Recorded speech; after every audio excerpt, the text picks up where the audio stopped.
പൗരത്വ നിയമ ഭേദഗതി സ്റ്റേ ചെയ്യണമെന്ന ഹർജിക്കാരുടെ അപേക്ഷകളിൽ മറുപടി നൽകാൻ കേന്ദ്ര സർക്കാരിന് സുപ്രീം കോടതി 3 ആഴ്ചത്തെ സമയം അനുവദിച്ചു. ഏപ്രിൽ 9 ഹർജി വീണ്ടും പരിഗണിക്കും. CAA കാരണം ആരുടെയും പൗരത്വം നഷ്ടമാകില്ലെന്ന് കേന്ദ്ര സർക്കാർ അതിന്റെ കോടതിയെ അറിയിച്ചു. ജനങ്ങളെ തെറ്റിദ്ധരിപ്പിക്കാൻ ശ്രമം നടക്കുകയാണ്. CAAയ്ക്ക് NRCയുമായി ബന്ധമില്ലെന്നും കേന്ദ്ര സർക്കാർ കോടതിയിൽ ഇന്ന് വ്യക്തമാക്കി. അതേസമയം പൗരത്വം നൽകാനുള്ള നടപടികളിലേക്ക് കേന്ദ്ര സർക്കാർ കടക്കാതിരിക്കുന്നത് കൊണ്ടാണ് സ്റ്റേ അനുവദിക്കാതിരുന്നത് എന്ന് ഹർജിക്കാരുടെ അഭിഭാഷകൻ ഹാരിസ് ബീരാൻ വ്യക്തമാക്കി. അവർ 4 ആഴ്ച ചോദിച്ചെങ്കിലും 3 ആഴ്ച സമയമാണ് ചോദിച്ചത്, കോടതി കൊടുത്തത്.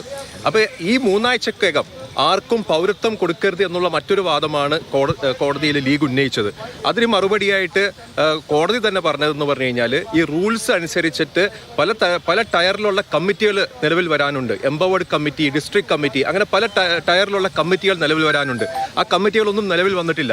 അതിനെല്ലാം സമയമെടുക്കും. അതുകൊണ്ട് തന്നെ ഈ 3 ആഴ്ചക്കകം ആർക്കും പൗരത്വം കൊടുക്കേണ്ട ഒരു കാര്യം ഉദിച്ചു വരുന്നില്ല എന്നുള്ള കാരണമാണ് കോടതി തന്നെ പറഞ്ഞത്.